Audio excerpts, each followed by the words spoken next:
Great to see you here again, and I welcome you to this new session where I will give you an overview of some important milestones in the area of project management. I decided to divide this session in 4 parts, each covering a specific period in time.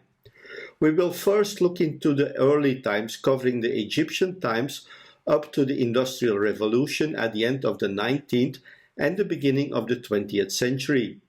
The second period, or the first steps, covered the beginning of the 20th century up to the Second World War.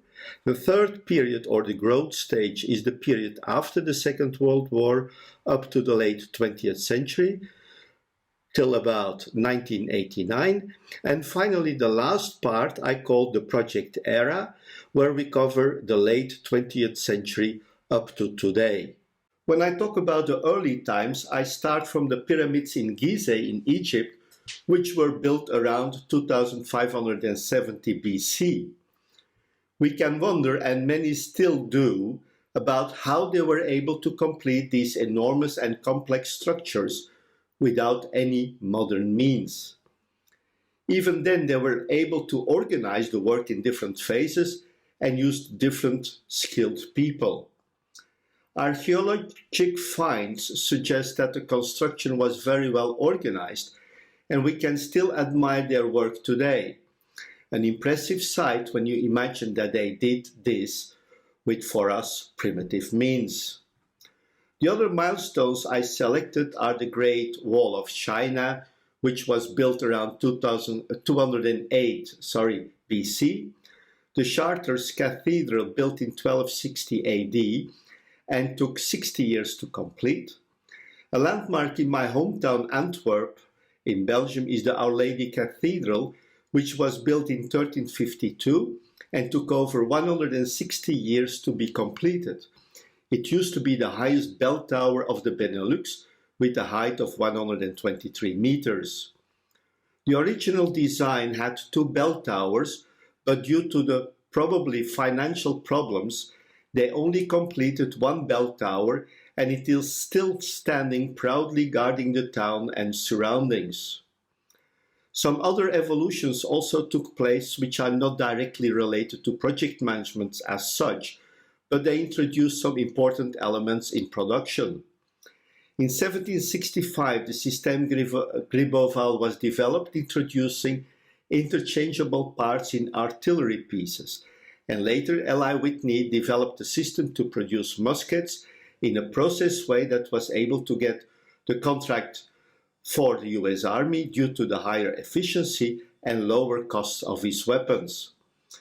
We should also not forget that interchangeable parts and systems were already available during the Punic Wars, which were found from 264 till 241 BC. The industrialization and the Industrial Revolution, which started at the end of the 19th, beginning of the 20th century, changed the principles of production.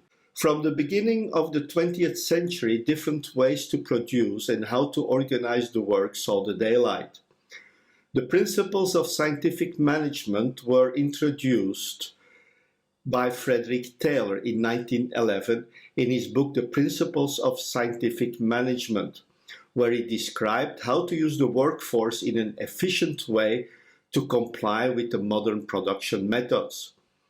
A milestone in modern operation and production management was the development of the moving production line by Henry Ford I and how he revolutionized the manufacturing industry.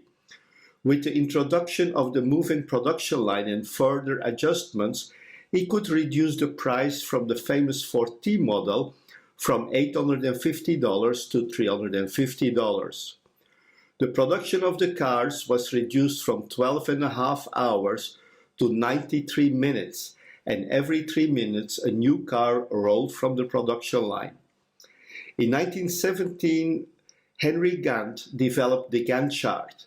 At the same time, Karol Adamicki, a Polish engineer, developed a harmonogram system, which was more complex and integrated than the chart developed by Henry Gantt.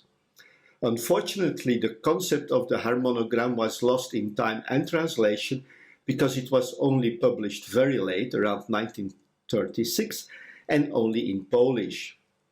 The Hoover Dam is very important because it was the first documented use of the Gantt chart in a project. Until today, we're still using Gantt charts. It's a very powerful tool in any project and is the basis of other documents like resources allocation and budgeting. The Manhattan Project started during the Second World War and it was about the creation of a nuclear weapon or the first atomic bomb.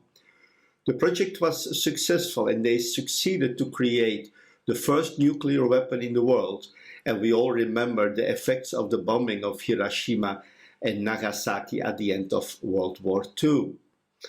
During World War II, the Allied forces at the Western Front were planning an invasion into France and called the operation or Project Overlord. The project started around 1943 and was finally executed on D-Day, June 6, 1944. In order to have a successful operation, many new weapons and techniques were developed. After sending troops to the beaches of Normandy and creating a bridgehead, or in this case a beachhead, it was important to send in reinforcements and supplies.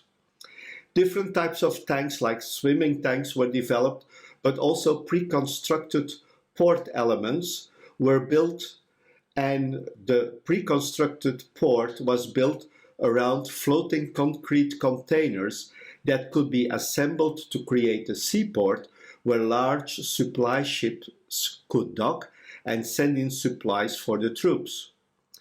The Germans knew about the strange floating container and spies gathering information about the beaches and their capacity to carry loads, but they never discovered the real reason until it was too late. After the Second War, the development of project management and related techniques and standards started.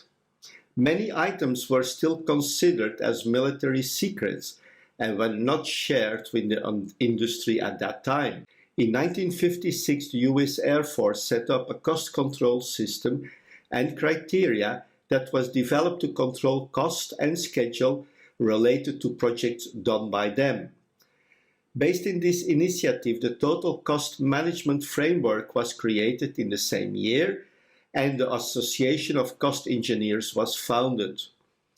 In 1957, the company DuPont developed the critical path method and the program evaluation and review technique, also known as PERT, was developed by the United States Department of Defense, the DoD, for the Polaris project, and in 1962 they also developed the concept of the work breakdown structure, or WBS.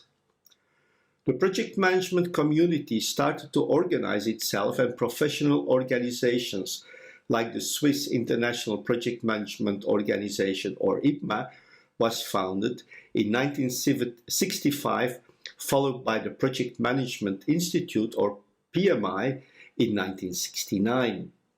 A very interesting figure is Elia M. Goldratt, who introduced the concept of the theory of constraints, critical chain management, and other concepts related to process and project improvements. He wrote some interesting books that I would advise all of you to read, since they are still actual and will provide valuable information on how to improve projects and processes. The books I would recommend are The Goal, A Process of Ongoing Improvement, and Critical Chain. He has also written other very interesting books.